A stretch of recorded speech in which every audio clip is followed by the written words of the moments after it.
It's not from lack of effort, but from lack of architecture. People work hard, but they build on sand.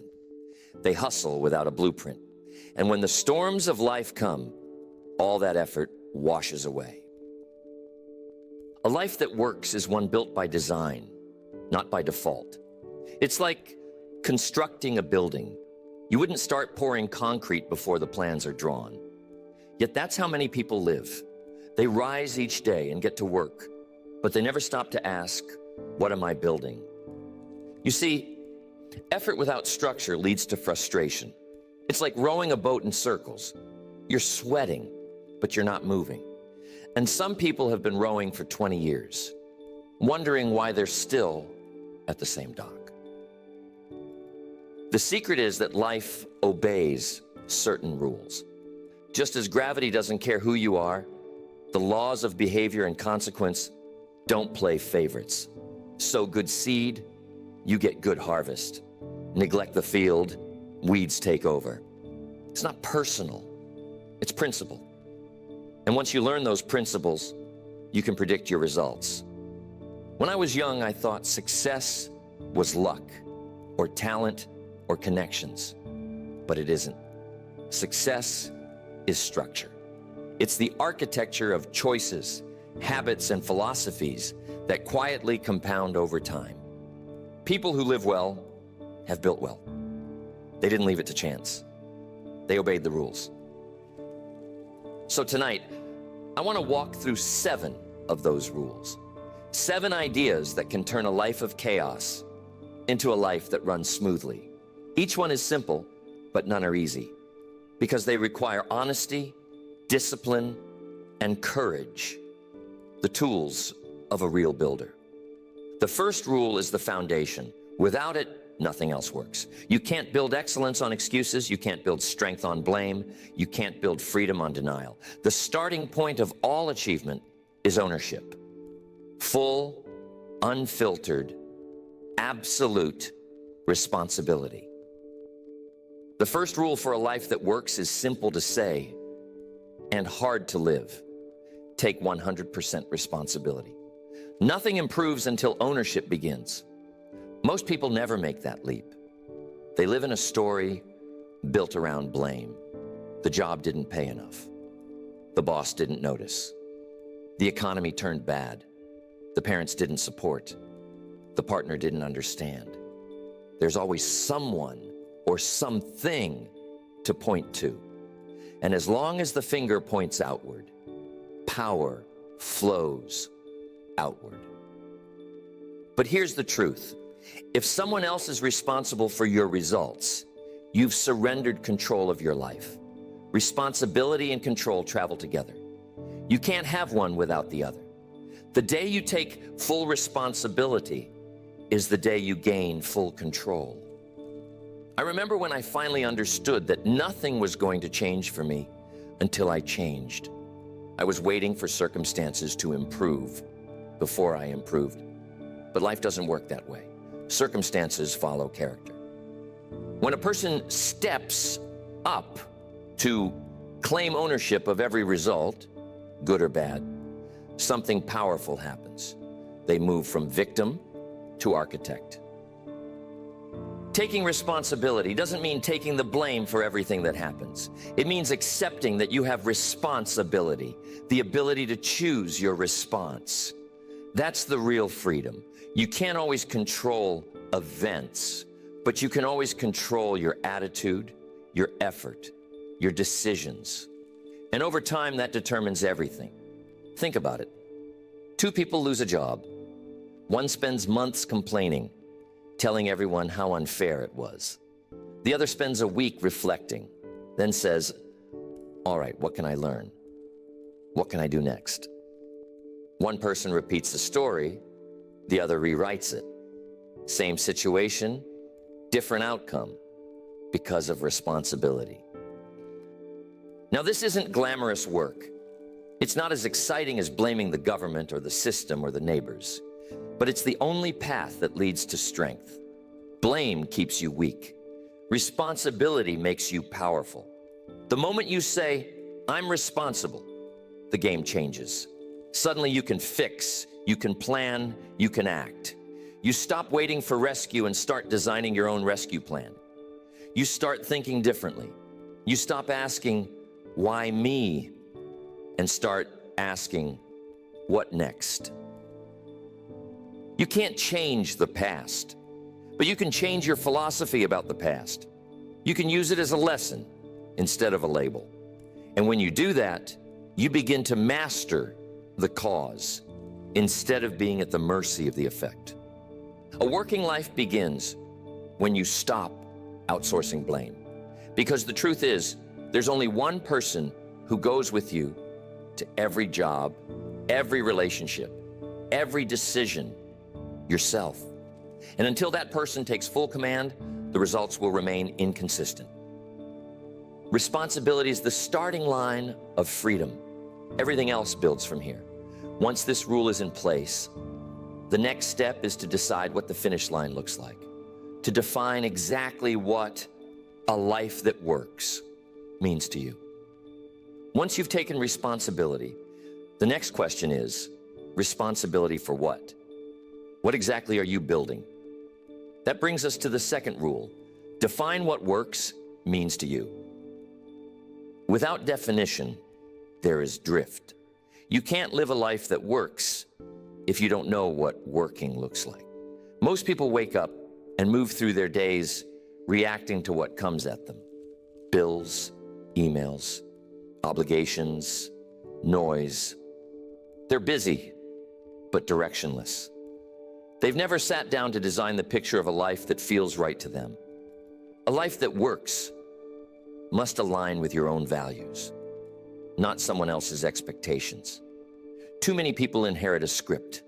They follow what others call success, a bigger house, a better car, a title, applause. And one day they look up, tired and restless, wondering why it all feels hollow. It's because they built someone else's dream instead of their own. When you define what works, you draw the blueprint for your own satisfaction. Maybe for you it's peace of mind. Maybe it's strong relationships, meaningful work, or steady growth. It can be wealth, but not if wealth becomes the cage. A life that works fits like a tailored suit. It doesn't squeeze or sag. It moves with you. Clarity is the foundation of improvement. You can't fix what you haven't defined. You can't hit a target you haven't set. So take time to write it down. What kind of life would truly work for you? What would a balanced, fulfilling day look like? What would progress feel like? Don't let the world define your scoreboard. Someone else's applause will never fill your silence. The applause fades the moment you step off stage. But inner alignment lasts. You know when your life fits and when it doesn't. You can feel it in the morning when you wake up and in the evening when you rest. Now, once you've defined it, guard that definition. Because the world is noisy. It will try to sell you its version of success every day. The billboards, the ads, the headlines, they all shout, buy this, chase that. But the truth is, happiness doesn't come from more. It comes from meaning, and meaning comes from clarity. When you know what works means to you, decision-making becomes easier. You can say yes with conviction and no without guilt. You stop comparing, you stop competing, and you start creating. The person who knows what matters most is rarely confused. A well-designed life is one where your actions match your values, your time, your energy, your money, all flowing toward what you've decided matters. That's a life that works. Once you know what works looks like, the next challenge is time. Because even a good plan will fail if the clock runs your life instead of you running the clock. That's where the third rule comes in. Master time. Don't chase it. Time is the great equalizer. Every person, rich or poor, gets the same 24 hours. The question is never how much time you have. It's how well you use it. That's why the third rule for a life that works is simple. Master time. Don't chase it. Most people spend their days reacting. They wake up late, rush through breakfast, answer messages, fight fires, and call it being busy. But activity is an accomplishment. Movement doesn't always mean progress. If time is running you, you'll always feel behind, even on your best days. The secret isn't more time, it's better priorities. Time management is really priority management. You can't manage minutes, you can only manage what fills them. The person who understands this starts to work on purpose, not just out of habit. I used to think that discipline meant doing everything. Later, I learned it means doing the right things. You can be efficient at the wrong tasks and still end up nowhere. A full calendar can hide an empty life. So the key question isn't, how much did I do? But, did I do what matters? Time mastery starts with intention. Each morning, know what deserves your best energy. The first few hours of the day often decide the direction of the rest. Don't give your best hours to trivial things. Protect them like treasure, because they are. A life that works runs on schedule, not emotion. If you wait to feel like doing what's important, you'll wait forever. Successful people design their days before emotion wakes up. They decide the schedule, and then they honor it. Discipline first, feelings later. Think of time like currency. You can spend it, invest it, or waste it. Spend it carelessly, and it's gone forever. Invest it in learning, building, connecting, and it compounds. Every hour has a return. The question is, are you earning or burning it?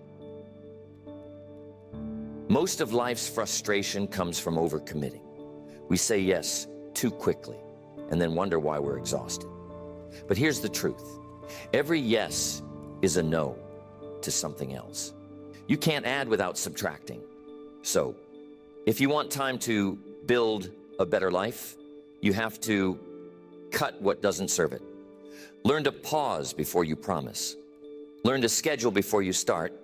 And learn to protect your quiet hours like they're gold. Because that's where reflection happens. And reflection refines everything. There's an old saying, don't get so busy making a living that you forget to design a life. A life that works is a balanced one, where effort and rest, ambition and peace all live in rhythm. If you don't master time, time will master you. But once you bring order to your hours, your days begin to flow. And with that flow comes peace. Because you know where your energy is going and why. Now, even with your time under control, there's another battle that determines whether your life runs smoothly or falls apart. The battle for the mind. And that's where the fourth rule takes us. Guard the mind. Rule number 4, guard the mind. The mind is the control tower of your life. Everything begins there. Your results, your habits, your attitude. All of it starts as a thought. And here's the law. Your results will always match your philosophy. Not your wishes, not your intentions, your philosophy. Because how you think determines how you act, and how you act determines how you live. If the mind is unguarded, life becomes chaotic. It's like leaving the doors of your home open in the middle of the night and wondering why trouble keeps walking in. The same goes for your mental doors. What you read, what you watch, who you spend time with, what you repeat to yourself. Every input is a seed. And over time, those seeds grow into habits, attitudes, and outcomes. So you have to be deliberate about what you allow in. Garbage in, garbage out. It's as simple as that. Feed your mind with gossip, negativity, and fear, and you'll harvest anxiety, doubt, and confusion.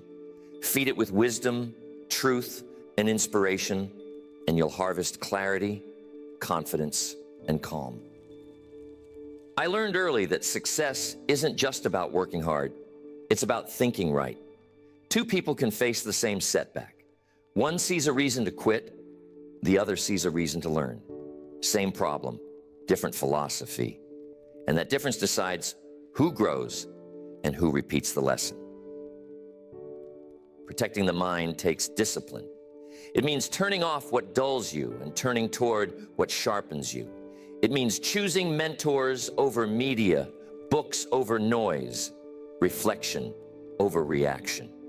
Most people guard their money more carefully than their thoughts, but your thoughts create the conditions that make or lose money in the first place. What you let into your head shapes what comes out of your mouth, what drives your decisions, and what fills your days. That's why I always say, stand guard at the door of your mind. Be as selective about ideas as you are about food. You wouldn't eat poison by accident. Don't think poison by habit. And remember, you can't think high while living low. The quality of your thoughts must match the quality of the life you want. That's why reading matters. That's why surrounding yourself with people of vision and discipline matters. They stretch your thinking. They challenge your small talk. They elevate your standards. When you guard the mind, you build a filter that protects your focus. And focus is what turns ordinary effort into extraordinary results. Most people don't need more time. They need fewer distractions. The clearer the mind, the smoother the path. So if you want a life that works, make your mind your strongest ally, not your weakest link. Once your mind is guarded, it's time to turn that clarity into structure, because inspiration without system is like power without direction. It burns out fast. That brings us to rule number 5. Build systems, not goals. Rule number 5. Build systems, not goals. Most people are taught to chase goals. They make lists, set deadlines, write affirmations, and wait for motivation to carry them through. But here's the truth. Goals give direction. Systems create consistency. Goals can inspire you, but systems sustain you. Without structure, motivation fades. Without routine, progress collapses. A goal says run a marathon. A system says run 5 miles every morning. A goal says lose 20 pounds. A system says eat clean, train daily, rest well. A goal is the target. A system is the process. And it's the process that makes the target possible. When you rely on motivation, you're in trouble. Motivation is emotional. It comes and goes. Systems are mechanical. They keep going whether you feel like it or not. The person who wins is the one who has built habits so strong that discipline takes over where feelings fade. The reason most people fail is not because they lack vision, but because they lack design. They want success to come from inspiration instead of construction. But a life that works runs on predictable rhythms. You don't rise to the level of your goals, you fall to the level of your systems. Think about a well-run business. It doesn't survive on enthusiasm alone. It survives because of systems, clear processes, checklists, standards. The same is true for your personal life. Build routines for your health, your finances, your learning, your relationships. Turn the important things into habits so you don't have to decide every day whether to do them. When I was younger, I used to get excited about setting big goals. But excitement doesn't get you across the finish line. Consistency does. It's what you do repeatedly that defines who you become. Success is never a one-time event. It's the accumulation of right actions practiced daily. A system takes the burden off willpower. You don't have to wake up and wonder if you'll do the right thing. You've already built it into your day. Systems turn discipline into autopilot. So if you're struggling to follow through, stop asking for more motivation and start designing better systems. Instead of trying harder, make it easier to win. Automate your good choices. Schedule your best habits. Simplify the path between intention and action. The goal gets you started. The system keeps you going. And when you build systems around your values, your life begins to operate smoothly, with less friction and more flow.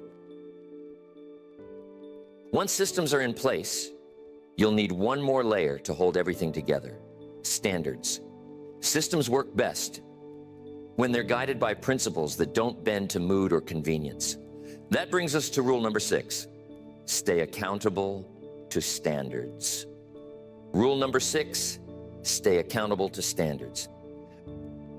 A life that works is measured against standards, not moods. Most people live by emotion. They do what they feel like doing. And because feelings change, so do their results. Discipline collapses, consistency fades, and they wonder why progress never lasts. But the people who build strong lives measure themselves by something higher than emotion. They measure by principle. Standards are the guardrails of excellence. They define what's acceptable and what's not.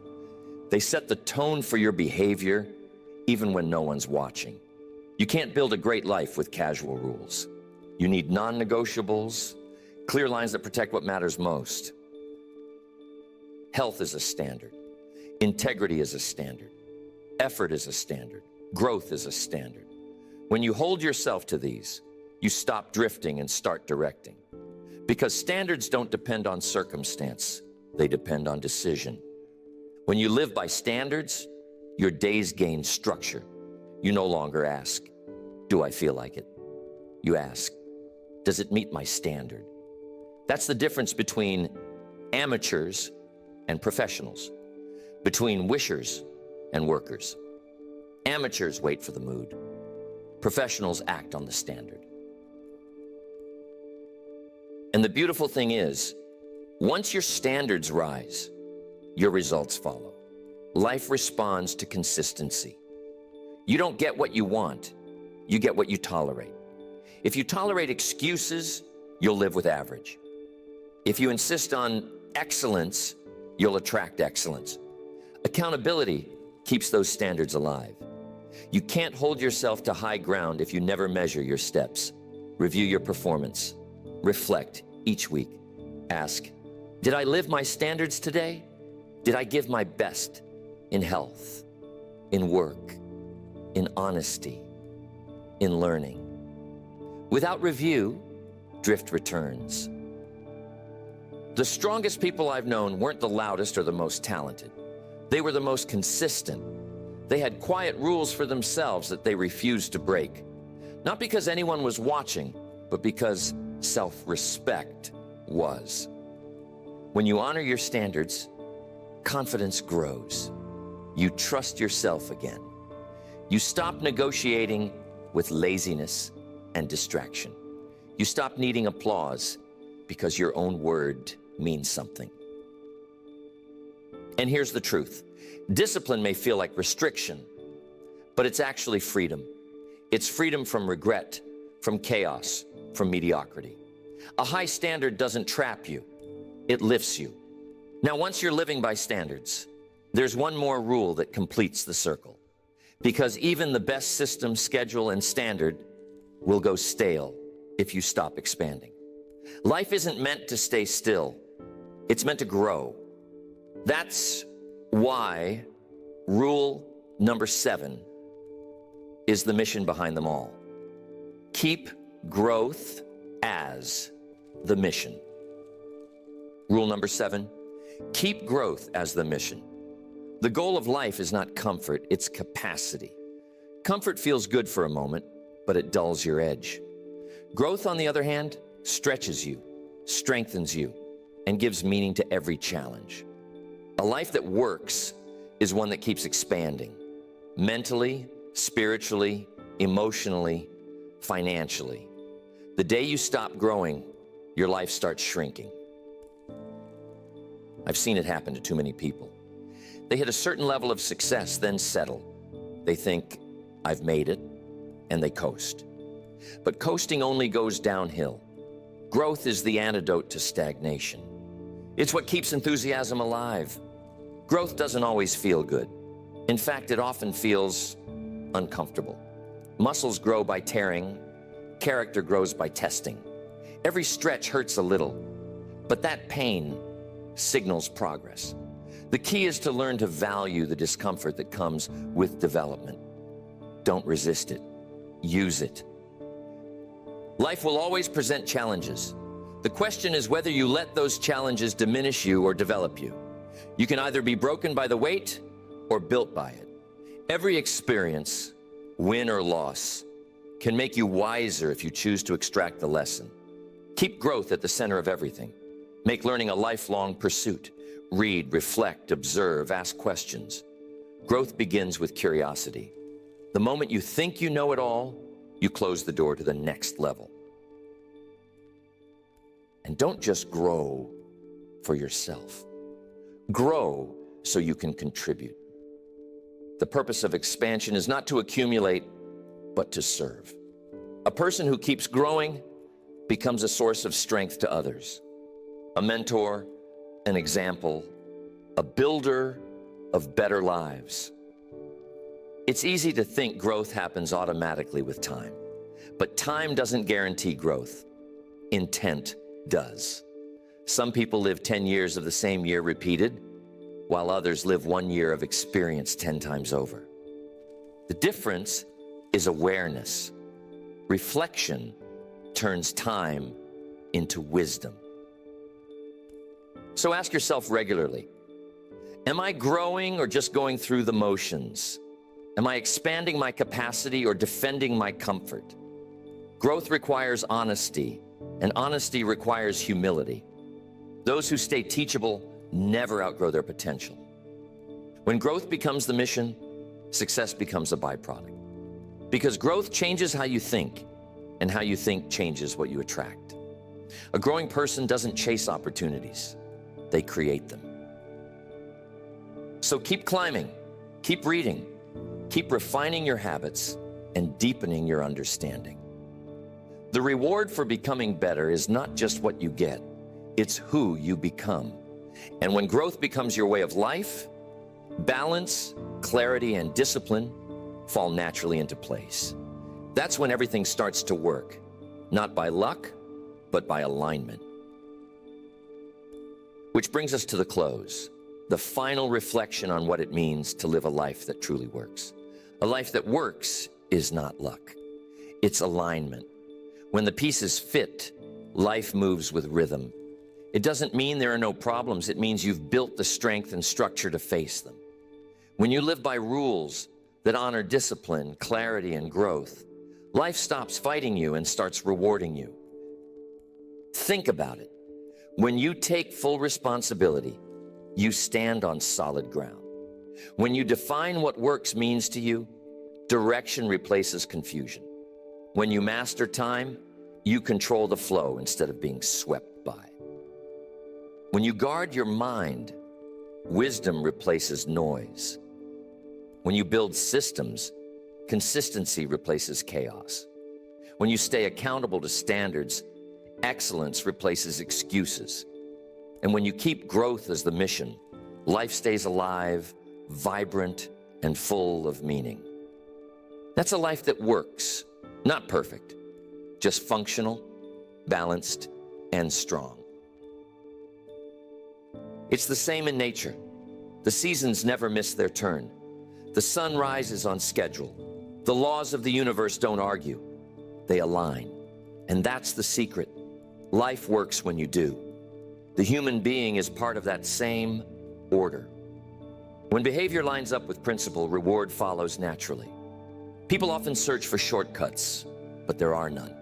The shortest path is still through the fundamentals: responsibility, clarity, time, focus, structure, standards, growth.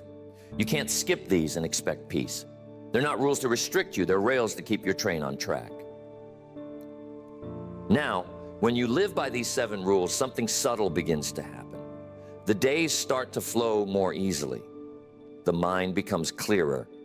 Decisions come quicker. You begin to trust yourself again. You stop waiting for life to get easier and instead become stronger. That's the shift from reaction to design.